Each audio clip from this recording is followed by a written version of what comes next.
कार्रवाई करते हुए युवक को गिरफ्तार करवाया और वृद्धा को उसके पैसे वापस दिलवाए। इस घटना से वृद्धा बहुत खुश हुई और एसडीएम को खूब दुआएं भी दी। वाराणसी में ऑटो और ओला कैब लूटने वाले बदमाश राजकुमार भारद्वाज को पुलिस ने मुठभेड़ में गिरफ्तार कर लिया। बदमाश ने पुलिस पर गोली चलाई, लेकिन जवाबी कार्रवाई में वह घायल हो गया। पुलिस ने बदमाश का इलाज कराकर कोर्ट में पेश किया, जहां से वह जेल पहुंच गया। बदमाश के पास से लूटी गई कार और अन्य सामग्री बरामद हुई। भाजपा के प्रदेश अध्यक्ष ने सपा प्रमुख अखिलेश यादव पर इंटरनेट मीडिया के जरिए समाज में नफरत फैलाने का आरोप लगाया है। चौधरी ने कहा है कि समाजवादी पार्टी के मुखिया सुर्खियां बटोरने के लिए भ्रम फैलाकर समाज में नफरत फैला रहे हैं। उन्होंने अखिलेश को नसीहत दी है कि इंटरनेट मीडिया पर अनर्गल पोस्ट करने से पहले उन्हें थोड़ा रिसर्च और सोच विचार भी कर लेना चाहिए। कानपुर के ग्रीन पार्क स्टेडियम में बांग्लादेशी प्रशंसक कादिर उर्फ टाइगर रूबी ने भारतीय प्रशंसकों पर मारपीट का आरोप लगाया, लेकिन बाद में उसने वीडियो जारी कर मारपीट होने से इनकार किया और तबीयत खराब होने की बात कही। पुलिस जांच में पता चला कि कादिर मेडिकल वीजा पर भारत आया है और उसे टीबी की बीमारी है। पुलिस वीजा के दौरान कादिर की गतिविधियों की जांच कर रही है। नोएडा में बनने वाली film city Noida film city update को लेकर बड़ी जानकारी सामने आई है। यमुना प्राधिकरण ने शिलान्यास को लेकर बड़ा अपडेट दिया है। गीडा के मुख्य कार्यपालक अधिकारी अरुणवीर सिंह ने कहा है कि फिल्म सिटी का शिलान्यास नवरात्र में हो सकता है। बता दें, इसे 7 जोन में बनाया जाना है। खबर के माध्यम से पूरी जानकारी पाएं। अमेठी में बिजली कनेक्शन की जांच करने गई यूपीसीसीएल की टीम पर उपभोक्ता ने हमला कर दिया। लाठी डंडों से लैस होकर टीम को दौड़ाया गया। पुलिस के आने पर टीम की जान बच सकी। अवर अभियंता की तहरीर पर पुलिस ने मुकदमा दर्ज कर एक आरोपी को गिरफ्तार कर लिया है। थानाध्यक्ष विनोद कुमार सिंह ने बताया कि मामले में केस दर्ज कर एक को गिरफ्तार कर लिया गया है। जौनपुर के विनोद शुक्ल की उनके परिवार के सदस्यों ने पीट कर हत्या कर दी। विनोद 20 साल पहले गांव छोड़कर मुंबई रहने लगे थे ताकि वे अपने परिवार के साथ चल रहे भूमि विवाद से बच सकें, लेकिन विनोद को उनके भाइयों ने विवाद सुलझाने के बहाने घर बुलाया और हत्या कर दी। विनोद की पत्नी सुमन और 2 बच्चे विशेष और प्रिशा अब उनकी मौत से आहत हैं। बरेली के केला डांडी गांव में मस्जिद की दीवार तोड़ने को लेकर हिंदू और मुस्लिम समुदाय के बीच विवाद हो गया। पथराव और मारपीट की घटना के बाद भारी संख्या में पुलिस बल तैनात किया गया है। विधायक डॉक्टर MP आर्य भी मौके पर पहुंचे, लेकिन उन्हें गांव में घुसने से रोक दिया गया। महिलाओं ने उनकी गाड़ी रोक ली और अवैध निर्माण रुकवाने की मांग की। जल जीवन मिशन के हर घर जल गांव मॉडल को देखने शुक्रवार को राज्य सरकार में कौशल विकास मंत्री कपिल देव अग्रवाल भी पहुंचे। स्टॉल के बाहर आल्हा की धुन सुनते ही स्टॉल के भीतर आ गए। इस दौरान उन्होंने 2.26 करोड़ घरों तक इतने कम से नल कनेक्शन पहुंचाने की उपलब्धि की सराहा। मंत्री ने जल जीवन मिशन के स्टॉल पर लगी टाइम वॉल को भी देखा। राहुल गांधी के खिलाफ मुकदमे में गवाही के लिए 7 अक्टूबर की तारीख तय की गई है। 11 साल पहले दायर इस मामले में परिवादी ने MP MLA कोर्ट में गवाही दी थी, लेकिन शुक्रवार को कोई गवाह पेश नहीं कर सके। अन्य गवाह पेश करने के लिए एक और मौका दिया गया है। बताते चलें, राहुल पर मुस्लिमों के खिलाफ बयान देने के आरोप हैं। GDA अवैध निर्माण पर लगाम लगाने के लिए आर्टिफिशियल इंटेलिजेंस AI तकनीक का इस्तेमाल करने जा रहा है। HDFC के साथ करार के तहत अगले महीने से एक सॉफ्टवेयर काम करना शुरू कर देगा जो सैटेलाइट इमेजरी और डेटा एनालिसिस के जरिए अवैध निर्माणों की पहचान करेगा। इस तकनीक से जीडीए को अवैध निर्माणों पर कार्रवाई करने में मदद मिलेगी और शहर में नियोजित विकास को बढ़ावा मिलेगा। मुख्यमंत्री योगी ने विश्व पर्यटन दिवस पर प्रदेशवासियों को शुभकामनाएं दी हैं। उन्होंने कहा कि उत्तर प्रदेश आज देश ही नहीं बल्कि पूरी दुनिया के पर्यटकों को अपनी ओर लुभा रहा है। उम्मीद जताई है कि अगले साल मकर संक्रांति से 26 फरवरी तक प्रयागराज में लगने वाले महाकुंभ 2025 के दौरान 40 करोड़ से अधिक श्रद्धालुओं के आने की उम्मीद है। यूपी के एक सरकारी दफ्तर में आधे कर्मचारी बिना बताए गायब मिले हैं। निदेशक नेहा प्रकाश ने औचक निरीक्षण किया तो कुल 86 में से 43 कर्मचारी अनुपस्थित थे। इन सभी कर्मचारियों को कारण बताओ नोटिस जारी किया गया है। अनुपस्थित मिले कर्मचारियों में 4 लेखाकार, 1 सहायक लेखाकार, 24 प्रधान सहायक, 3 वैयक्तिक सहायक, 2 लाइब्रेरियन, 2 वरिष्ठ सहायक और 7 कनिष्ठ सहायक शामिल हैं। तिरुपति लड्डू विवाद पर आंध्र प्रदेश की सियासत गर्मा गई है।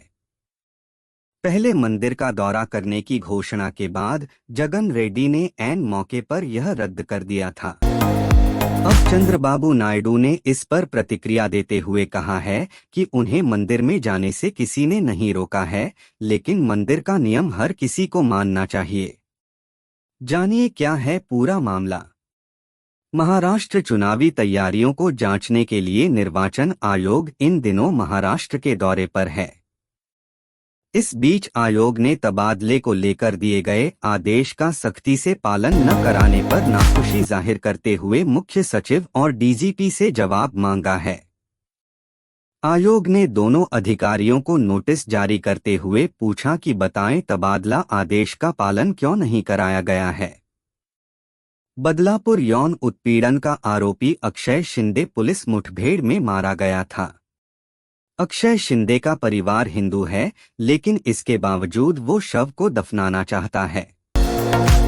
अक्षय के पिता ने हाई कोर्ट में कहा कि न के निवास के आसपास का कोई कब्रिस्तान उसे दफनाने की अनुमति नहीं दे रहा है। शिंदे को दफनाने के लिए बदलापुर या उसके आसपास कोई सुरक्षित स्थान दिलवाने की मांग की गई है। वाईएसआर कांग्रेस वाईएसआरसीपी के प्रमुख और आंध्र प्रदेश के पूर्व मुख्यमंत्री वाईएस जगन मोहन रेड्डी ने तिरुपति के प्रतिष्ठित हिंदू मंदिर तिरुमाला की अपनी यात्रा रद्द कर दी। उन्होंने मंदिर में चल रहे लड्डू विवाद के बीच ये फैसला लिया है। उन पर टीडीपी सुप्रीमो और आंध्र प्रदेश के मुख्यमंत्री एन चंद्रबाबू नायडू ने लड्डुओं में एनिमल फैट इस्तेमाल करने का आरोप लगाया था। कर्नाटका मुड़ा स्कैम केस कर्नाटक के मुख्यमंत्री सिद्धरमैया मुड़ा घोटाले मामले में लगातार घिरते नजर आ रहे हैं। अब विशेष अदालत के आदेश के बाद लोकायुक्त पुलिस ने सीएम और अन्य के खिलाफ एफआईआर दर्ज की है। जानकारी के मुताबिक लोकायुक्त पुलिस ने एफआईआर में सीएम की पत्नी और उनके साले को भी आरोपी बनाया है। पढ़े मामले से जुड़ी पूरी जानकारी। वेडिंग डेट्स इन नवंबर। शादियों का सीजन शुरू होते ही बाजार गुलजार हो जाते हैं। इस बार भी कुछ ऐसा ही कुछ देखने को मिल रहा है। खासकर कि नवंबर की कुछ खास तारीखों के लिए जिन दिनों में विवाह के लिए मुहूर्त काफी शुभ माना जा रहा है। एक अनुमान के मुताबिक इस बार नवंबर से मध्य दिसंबर तक 3.50 लाख शादियां होंगी। केरल में मंकी पॉक्स का दूसरा मरीज मिला है। 18 सितंबर को भारत में एमपॉक्स का दूसरा लेकिन क्लेड 1B स्ट्रेन का पहला मरीज केरल में मिला। इससे पहले 2020 में वैश्विक महामारी कोविड-19 का पहला मरीज भी केरल में ही मिला था। यही नहीं, निपाह वायरस का कहर भी केरल में गंभीर चिंता का विषय है। पढ़िए केरल में ही वैश्विक बीमारियों के सबसे शुरुआती मामले क्यों आते हैं। Devara box office collection action thriller film Devara आज से दुनिया भर के सिनेमाघरों में रिलीज हो गई है। Telugu superstar junior NTR, JR/NTR और सैफ अली खान स्टारर इस मूवी को लेकर दर्शकों में जबरदस्त क्रेज देखने को मिल रहा है। इस लिहाज से रिलीज के पहले दिन देवरा ने बॉक्स ऑफिस पर ताबड़तोड़ कमाई कर डाली है। Love Sitara movie review. Actress Sobhita Dhulipala की romantic thriller love Sitara movie OTT platform ZEE5 पर रिलीज कर दिया गया है। फिल्म की कहानी और स्टार कास्ट की एक्टिंग किस तरह से आपका दिल जीतेगी, उसके लिए लव सितारा का मूवी रिव्यू आपको जरूर पढ़ना चाहिए। आइए एक नज़र लव सितारा के फुल रिव्यू पर डालते हैं। लापता लेडीज को सोमवार को ऑस्कर 2025 ऑस्कर के लिए चुना गया था। इस फिल्म में नितांशी गोयल और स्पर्श श्रीवास्तव के अलावा भोजपुरी सिनेमा के अभिनेता रवि किशन को उनके किरदार के लिए भी खूब सराहना मिली। हाल ही में उन्होंने लापता लेडीज के शूटिंग के दौरान के उन पलों को याद किया जब उन्हें 160 पान खाने पड़े थे। बीते दिनों पहले ये खबर सामने आई थी कि ऋतिक रोशन, आदित्य रॉय कपूर और अर्जुन कपूर जैसे कलाकार ऑनलाइन डेटिंग ऐप को इस्तेमाल करते हैं। सबा आजाद संग कमिटेड होने के बावजूद ऋतिक का डेटिंग ऐप पर होना काफी शॉकिंग माना गया। इस मामले की पुष्टि एक्ट्रेस उर्वशी रौतेला ने की है और उन्होंने इसकी पूरी जानकारी दी है। मिथुन चक्रवर्ती का एक वीडियो सोशल मीडिया पर धड़ल्ले से वायरल हो रहा है। इस क्लिप में अभिनेता अपनी सीक्रेट वेडिंग को लेकर बयान देते हुए नजर आ रहे हैं। एक दौर था जब खबरें सुर्खियों में आई थीं कि मिथुन ने दिग्गज अदाकारा श्रीदेवी से गुपचुप शादी कर ली है। इस खबर के आने के बाद अभिनेता ने क्या रिएक्शन दिया था, जानिए यहाँ। ऑस्ट्रेलिया के विकेटकीपर जोश इंग्लिस को लॉर्ड्स में इंग्लैंड के खिलाफ चौथे वनडे मैच के दौरान कैच पकड़ने पर फैंस द्वारा कड़ी आलोचना का सामना करना पड़ा। दरअसल जोश इंग्लिस ने हैरी ब्रूक का एक कैच पकड़ा और मैदानी अंपायर ने आउट करार दिया। हालांकि कैच को जांचने के लिए थर्ड अंपायर को रेफर किया। रिप्ले में दिखा कि गेंद मैदान पर पहले टप्पा खाई थी। इंड वर्सेस बैन बांग्लादेश के खिलाफ दूसरे टेस्ट मैच के पहले दिन ग्रीन पार्क में बारिश के कारण भले ही 35 ओवर का मैच हो सका हो, लेकिन उससे भारतीय टीम की पोल खुल गई। चेन्नई में अपनी पहली पारी में 47.1 ओवर में 149 रनों पर ऑल आउट होने वाली बांग्लादेशी टीम ने यहां सिर्फ 3 विकेट पर 107 रन बना लिए हैं। श्रीलंका के लिए टेस्ट क्रिकेट में नई सनसनी बने बल्लेबाज कामिंदु मेंडिस ने केवल 8 मैचों में 1000 रन बना लिए हैं। न्यूजीलैंड के विरुद्ध गाल में चल रहे दूसरे टेस्ट में उन्होंने 182 रनों की अविजित पारी के दौरान इस उपलब्धि को प्राप्त किया।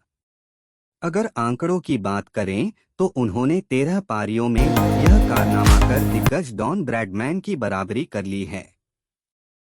भारत और बांग्लादेश के बीच शुक्रवार से कानपुर में दूसरा व अंतिम टेस्ट शुरू हो गया। भारतीय टीम ने टॉस जीतकर पहले गेंदबाजी का अभ्यास किया। टीम इंडिया ने अपनी प्लेइंग 11 में कोई बदलाव नहीं किया और ऐसे में कुलदीप यादव का सपना अधूरा रह गया। भारत ने दूसरे टेस्ट में 3 तेज गेंदबाजों और 2 स्पिनर्स को मौका दिया। भारत के स्टार बल्लेबाज विराट कोहली के एक युवा फैन ने कानपुर के ग्रीन पार्क में बांग्लादेश के खिलाफ दूसरे टेस्ट मैच के दौरान अपने पसंदीदा खिलाड़ी को खेलते देखने के लिए साइकिल से 58 किलोमीटर की यात्रा की। 10वीं के छात्र ने उन्नाव से कानपुर पहुंचने के लिए 7 घंटे तक सफर किया। हालांकि युवा फैन की इच्छा पूरी नहीं हुई। भारत ने पहले गेंदबाजी करने का फैसला किया।